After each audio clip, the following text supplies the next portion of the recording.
Yangi tug'ilgan chaqaloqlarning ayrimlarida shunaqa kindik sohasida kichik grijalar paydo bo'ladi, ya'ni shishlar. Bunaqa vaqtda ota-ona juda ham xavotirga tushadi. Bola chiranayotgani uchun shunaqa bo'lib shishib qoldi deb o'ylashadi va chiranishini yo'qotishga qanaqadir dorilar izlashni boshlashadi. Aslida bu chiranish tabiiy, normal holat hisoblanadi. Uni yo'q qiladigan dori mavjud emas.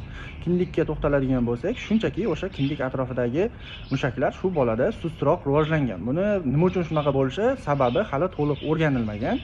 Buni davosi faqat vaqt, qanaqadir tanga bog'lab, skotchlab qo'yib yoki leykoplaster qo'yib qo'yish buni davosi emas. Qachon o'sha mushaklar rivojlanadi, keyinchalik o'sha grija o'zi ichkariga qaytib ketadi. Bu agar qaysi holatlarda shifokorga murojaat qilish kerak? Agar chura juda ham katta bo'ladigan bo'lsa va bolaning yoshi kattalashgan sari grija o'sha kichrayib ketmayotgan bo'lsa, bolalar jarrohiga murojaat qilinadi.